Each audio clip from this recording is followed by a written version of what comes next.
Em nome de Jesus Cristo, que um dia veio para nos resgatar e um dia voltará para nos buscar. Amém. Para que serve um machado? O machado serve para cortar. E quando nós cortamos uma árvore com um machado, é bem provável que esta árvore morra. Mas é só para cortar que serve o machado? O machado também pode ser usado para fazer podas. É claro que a gente não vai podar uma planta com um machado, mas uma árvore pode ser podada com um machado. E se o corte acaba matando a árvore, já a poda tem um efeito contrário, porque pode fazer com que a árvore se torne ainda mais bela, exuberante e produtiva. Algumas culturas, elas precisam da poda. Por exemplo, o café precisa ser podado todos os anos. Após a colheita, ele precisa de uma poda para que no ano seguinte ele produza novamente. A videira é outro exemplo. Todos os anos precisa ser podada para que ela continue produzindo uvas. Até mesmo as roseiras precisam ser podadas. Minha mãe lá no interior do Rio Grande do Sul, ela tem vários pés de rosa. E para que as rosas continuem florindo, florescendo, produzindo flores bonitas, elas precisam também eventualmente serem podadas. Árvores frutíferas como macieiras, pereiras, pessegueiros, laranjeiras e até mesmo mangueiras necessitam de podas para que continuem produzindo seus frutos. Também árvores ornamentais, como por exemplo um pé de ipê, precisam de podas para que continuem produzindo flores e sombra.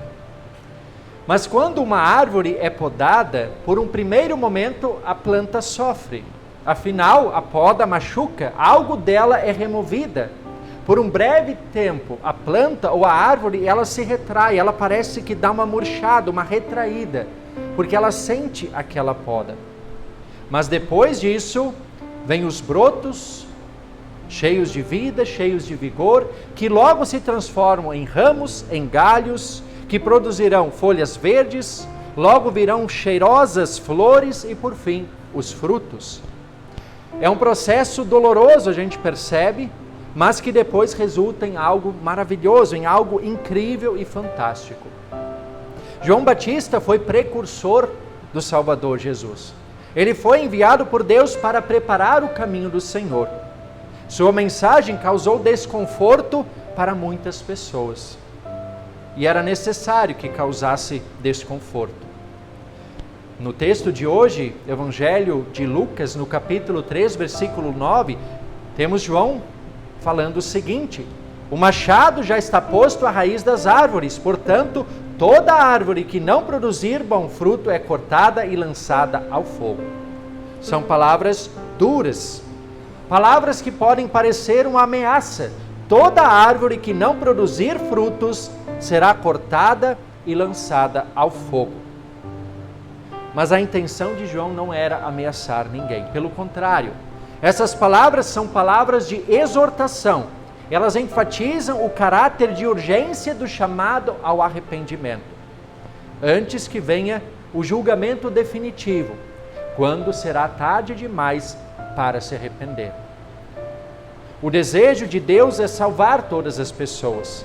Ele não quer que ninguém seja condenado. E o seu Filho veio a este mundo justamente para sofrer e morrer em lugar de toda a humanidade. Mas para que as pessoas possam recebê-lo, o caminho precisa ser preparado. Em outras palavras, para que nós tenhamos vida espiritual e possamos produzir frutos em abundância, é necessário que a poda aconteça. Como e de que maneira acontece essa poda? Quem faz essa poda? Quem afinal tem um machado nas mãos para fazer essa poda? As palavras de João Batista nos ajudam a entender, a esclarecer essa questão.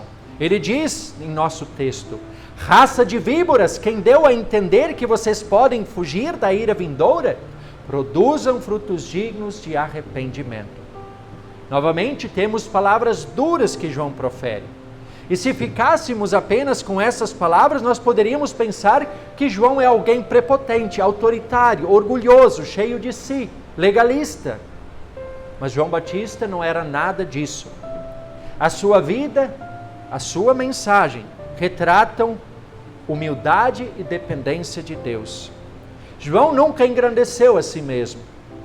Logo a seguir, quando a multidão achou que ele mesmo fosse o Cristo, o que ele disse? Ele disse que viria alguém mais poderoso, do qual ele nem sequer seria digno de desamarrar as correias das sandálias. Enquanto hoje em dia existem muitos pregadores que apenas querem engrandecer o próprio nome e esquecem de apontar para a cruz de Cristo, João Batista, conforme registrado em João capítulo 3, versículo 30, diz o seguinte: convém que ele cresça e eu diminua. João não apontou para si mesmo, ele apontou para Jesus. As palavras duras de João Batista eram um convite ao arrependimento. E o arrependimento é produzido mediante a pregação da lei. João Batista pregava a lei. A lei é o machado de Deus que poda o nosso orgulho, a nossa arrogância, a nossa prepotência, os nossos maus desejos, nossas más ações. O machado da lei poda a nossa natureza pecaminosa. Esse machado da lei, ele causa desconforto, sim. Ele nos confronta, ele nos inquieta, pode gerar culpa, ressentimento, pode até mesmo nos levar ao desespero. Mas a poda como machado da lei é fundamental, porque somente depois que a lei exerce a sua função, é que o caminho estará livre e aberto para o consolo e o perdão que Jesus Cristo veio trazer. Vamos exemplificar isso de uma maneira mais prática, de uma maneira mais concreta. Imaginem a seguinte situação: o médico chega a uma pessoa saudável, uma pessoa totalmente saudável, e oferece a ela a cura para o câncer, o tratamento completo contra o câncer. O que vocês acham que essa pessoa diria? Uma pessoa com saúde, uma pessoa sem doença alguma, e o médico oferece a ela a cura para o câncer, o tratamento para o câncer. Essa pessoa ficaria sem entender nada. Ela provavelmente zombaria do médico, ridicularizaria o médico. Você só pode estar louco? O que eu vou fazer com isso? Agora imaginem outra situação. O mesmo médico, ele vai ao encontro de uma pessoa que foi diagnosticada com câncer. Oferece a essa pessoa o tratamento completo. O que vocês acham que essa pessoa faria? Ela não pensaria duas vezes. Ela agarraria aquela oportunidade com todas as suas forças. E ela não teria nem palavras para descrever a gratidão daquilo que aquele médico estaria fazendo. Um gesto generoso que poderia salvar a vida daquela pessoa. E por que eu gosto de usar esse exemplo? Eu já usei esse exemplo inúmeras vezes. Por quê? Porque dizer para uma pessoa que Jesus a ama, para uma pessoa que não conhece a palavra de Deus, uma pessoa que não faz ideia da realidade pecaminosa na qual ela se encontra, você chegar nessa pessoa e dizer para ela: Jesus te ama, Jesus é teu Salvador, Jesus morreu por você pelos seus pecados. Essa pessoa não vai entender nada. Essa pessoa pode zombar de você, pode ridicularizá-lo. Afinal, para quê? O que eu tenho a ver com isso? Fazer isso é a mesma coisa que oferecer um tratamento de câncer para uma pessoa totalmente saudável. A pessoa que não reconhece a sua realidade pecaminosa não dará importância para aquilo que Jesus Cristo fez por ela. Por isso, antes da gente oferecer o tratamento, o remédio, a cura, é necessário que a pessoa receba o diagnóstico da sua doença. E é justamente isso o que o machado da lei faz. A lei, ela nos dá o diagnóstico dos nossos pecados. Ela mostra que todos estamos doentes. eu estou doente, vocês, cada um de vocês está doente. E essa doença se chama pecado. E somente quando nós reconhecemos essa doença é que estaremos prontos para nos submeter ao tratamento que Jesus nos oferece. O convite para o arrependimento é para todos, sem distinção. João Batista confronta as pessoas de sua época e diz a elas: não comecem a dizer uns aos outros, temos por pai Abraão, porque eu afirmo a vocês que Deus pode fazer surgir filhos a Abraão destas pedras. Muitos judeus se orgulhavam pelo simples fato de serem filhos de Abraão, como se isso já lhes garantisse o céu. Mas não é por aí. Jesus também fala sobre isso no Evangelho de João, capítulo 8. Quando ele diz aos judeus que seria necessário que eles conhecessem a verdade, e esta verdade os libertaria. Cheios de si, aqueles judeus disseram a Jesus: nós somos descendência de Abraão, jamais fomos escravos de ninguém, o que o Senhor está falando de liberdade? Jesus retruca: todo que comete pecado é escravo do pecado. Sim, os judeus, mesmo que fossem descendência de Abraão, eles eram escravos do pecado porque cometiam pecado. Somente o Filho de Deus poderia libertá-los. Nós também somos escravos do pecado. E somente Cristo pode libertar-nos. Nós devemos tomar cuidado para não cair no mesmo equívoco dos judeus, de achar que pelo simples fato de termos o nome inscrito no hall de membros de uma congregação cristã, como se isso já nos garantisse o céu. Não garante. Muitos se orgulham de dizer que são luteranos de berço. Temos aqui algum luterano de berço? Eu sou luterano de berço. É legal, é bom ser luterano de berço. Não é pecado nenhum, mas isso não salva ninguém. Ninguém será salvo porque é luterano de berço. Não mesmo. Outros acham que pelo fato de terem história na congregação, de serem talvez familiares dos membros fundadores, ou por serem ativos, envolvidos, participativos, como se isso já lhes conferisse um mérito especial diante de Deus. Tudo isso é bom sim, é louvável, mas essas coisas não podem comprar um lugar na eternidade. É preciso, é fundamental, é necessário que todos nós nos arrependamos e creiamos no Filho de Deus. Os judeus, especialmente os líderes religiosos, eles também gostavam de julgar aqueles que não viviam conforme os padrões que eles tinham estabelecido. E eles faziam isso com orgulho, com arrogância. Somos melhores do que os outros, vocês são inferiores. Como, por exemplo, aquele fariseu, a parábola do fariseu e do publicano.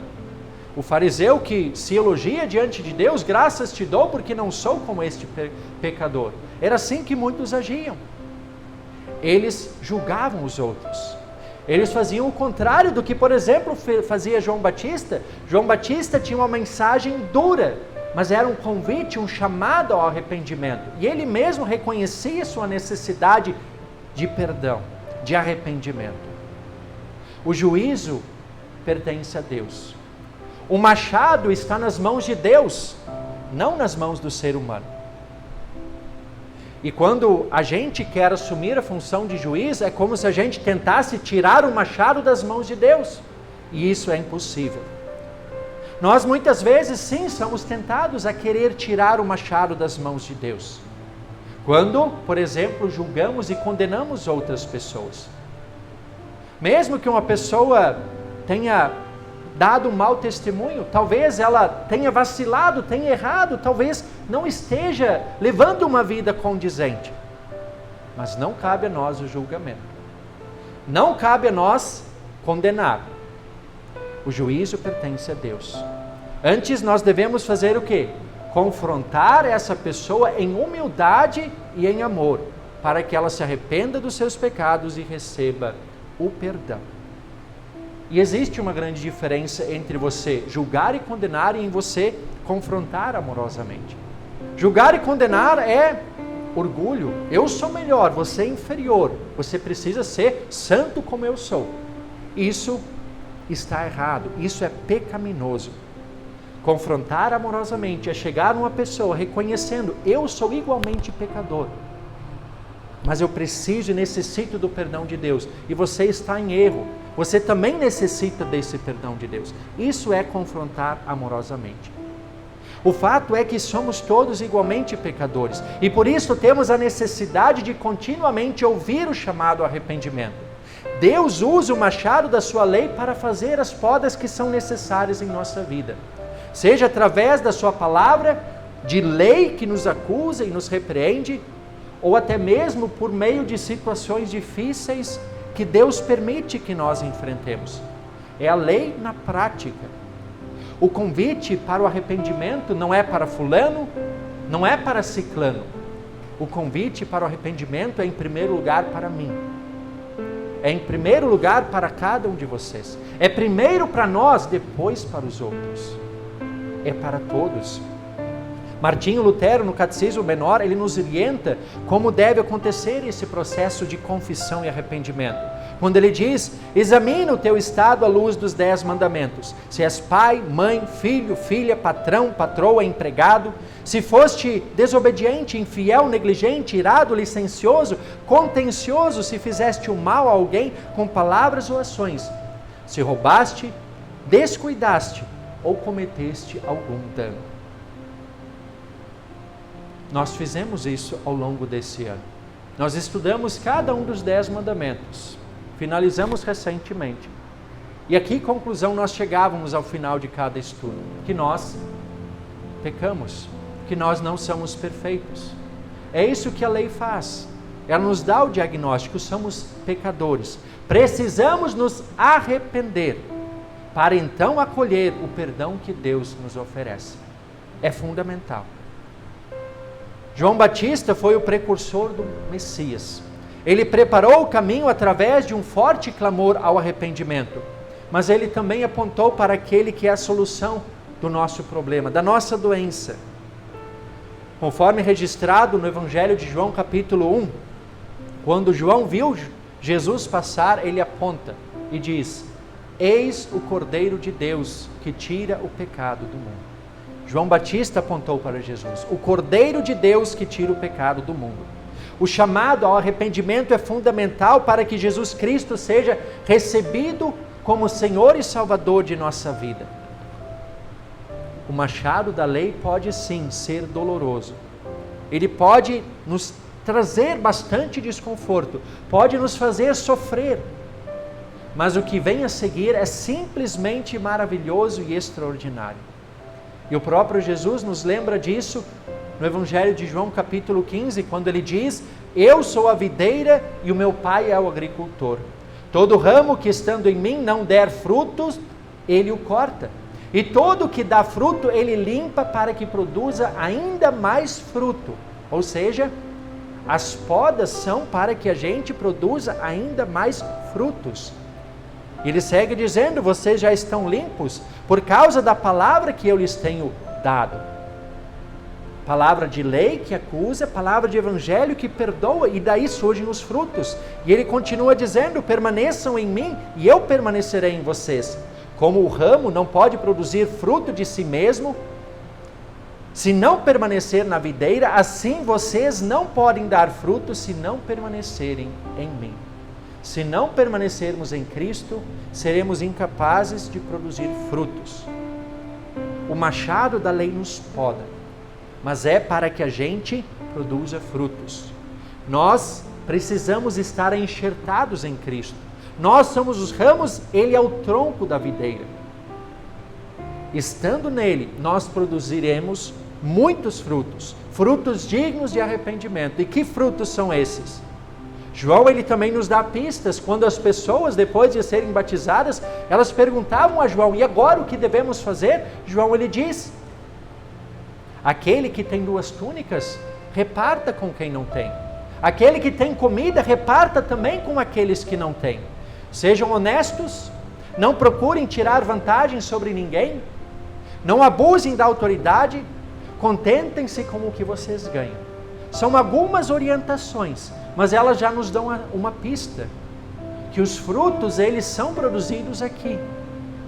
Os frutos, eles são produzidos no amor e no serviço uns para com os outros. Quando nós amamos e servimos ao próximo, nós produzimos esses frutos dignos de arrependimento. Por isso, queridos irmãos e irmãs, eu acho que é melhor a gente deixar o machado nas mãos de Deus, não é? A gente não vai fazer um bom uso dele. A gente vai fazer besteira. Mas Deus não. Deus sabe usá-lo com excelência. Deus sabe usá-lo da maneira mais apropriada, da maneira mais necessária. E que a gente também possa permitir que Deus faça as podas em nossa vida, aquelas podas necessárias. Seja quando Ele nos confronta mediante a Sua palavra na lei, nos acusando, nos mostrando os pecados, ou também quando Ele permite que situações difíceis nos sobrevenham. É Deus nos podando com o machado da lei. E isso pode muitas vezes ser doloroso, pode muitas vezes nos fazer sofrer, mas nos submetamos à graciosa poda de Deus. Pois uma vez podados, a gente sabe o que vem a seguir, a gente sabe a consequência. Brotos, ramos, galhos, folhas, flores, frutos e mais frutos. Sem a poda isso seria impossível. Somente com a poda isso é possível. Por isso nos submetamos à poda de Deus. Nos submetamos à graciosa vontade de Deus, deixamos que Ele haja em nossa vida. Nos submetemos à Sua palavra. Afinal, é melhor que Ele nos pode agora, no tempo da graça, do que sermos cortados definitivamente no último dia. Amém.